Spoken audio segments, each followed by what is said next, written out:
আসসালামু আলাইকুম, আশা করি সকলে ভালো আছেন। দৈনিক পত্রিকা ও অনলাইন থেকে সংগঠিত গুরুত্বপূর্ণ সাম্প্রতিক তথ্যের আলোকে সাধারণ জ্ঞান প্রশ্ন, যা বিভিন্ন প্রতিযোগিতামূলক পরীক্ষার জন্য খুবই গুরুত্বপূর্ণ। তা চলুন শুরু করা যাক। শুরুতে যে প্রশ্নটি রয়েছে, প্রথম বাংলা ক্যালকুলেটরের নাম কি? সঠিক উত্তর হবে ধারাপাত। প্রথম বাংলা ক্যালকুলেটর কে আবিষ্কার করেছেন? ডক্টর মাহমুদ হাসান। আন্তর্জাতিক অপরাধ ট্রাইব্যুনালের প্রধান কৌশলীর বিশেষ উপদেষ্টা কে? ব্যারিস্টার টবি ক্যাডম্যান।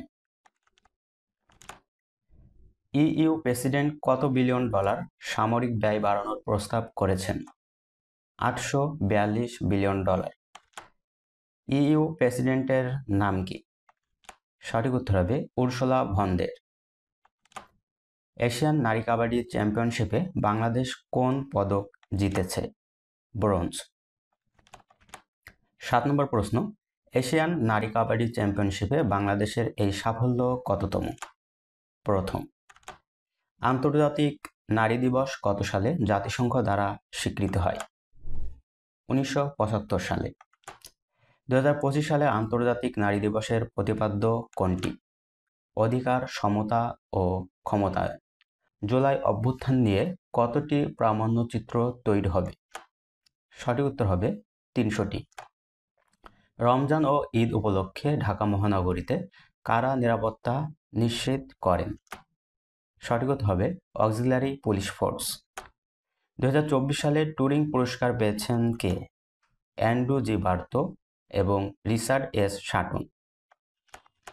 তার পরবর্তী প্রশ্ন, খুলনা বিশ্ববিদ্যালয়ের প্রধান ফটকের নাম কি? খুলনা বিশ্ববিদ্যালয়ের প্রধান ফটকের নাম কি? সঠিক উত্তর হবে শহীদ মীর মুগ্ধ তরণ। শহীদ মীর মুগ্ধ দিবস কবে পালিত হয়? 18ই জুলাই।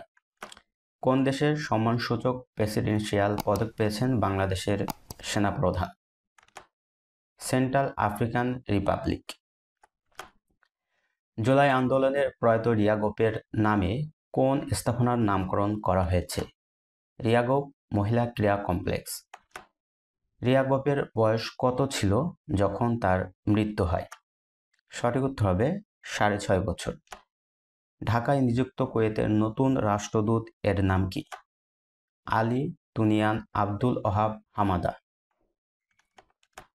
কুয়েতের নতুন রাষ্ট্রদূত কবে ঢাকায় সাক্ষাৎ করেন? সঠিক উত্তর হবে 9 মার্চ 2025। সাম্প্রতিক চাঁদের দক্ষিণ মেরুতে অবতরণ করা মার্কিন বেসামরিক মহাকাশযানের নাম কি? অ্যাথেনা। অ্যাথেনা মহাকাশযানটি কোন কোম্পানির মিশন ছিল? Intuitive machines. বিশ্বের বাল্যবিয়ের হার অনুযায়ী বাংলাদেশের অবস্থান কত? অষ্টম। এশিয়ায় বাল্যবিয়ের হার অনুযায়ী বাংলাদেশের অবস্থান কত? প্রথম। অদম্য নারী পুরস্কার 2025 এর বিশেষ সম্মাননা পেয়েছে কোন দল? বাংলাদেশ জাতীয় নারী ক্রিকেট দল। অদম্য নারী পুরস্কার 2025 সমাজ উন্নয়নে অসামান্য অবদানের জন্য কে পুরস্কৃত হন? মোহাম্মদ মুহিন। 2025 সালে চ্যাম্পিয়ন্স ট্রফির ফাইনাল ম্যাচটি কোথায় অনুষ্ঠিত হয়? দুবাই আন্তর্জাতিক ক্রিকেট স্টেডিয়াম। 2025 সালে চ্যাম্পিয়ন্স ট্রফি জেতে কোন দল? ভারত। 2025 সালের জানুয়ারিতে দেশের মোবাইল ইন্টারনেট ব্যবহারকারীর সংখ্যা কত? 11,60,00,000। অদম্য নারী পুরস্কার 2025 সফল জননী নারী পুরস্কার পেয়েছেন কে? শরীফা সুলতানা। অদম্য নারী পুরস্কার 2025 সফল জননী নারী হিসাবে পুরস্কৃত হন কে? সঠিক উত্তর হবে মেরিনা বেশরা। সম্মানিত ভিউয়ার্স, আজ এই পর্যন্ত। পরবর্তী ভিডিও দেখার আমন্ত্রণ জানিয়ে এখানেই শেষ করছি। সকলে ভালো থাকবেন, সুস্থ থাকবেন। আল্লাহ হাফেজ।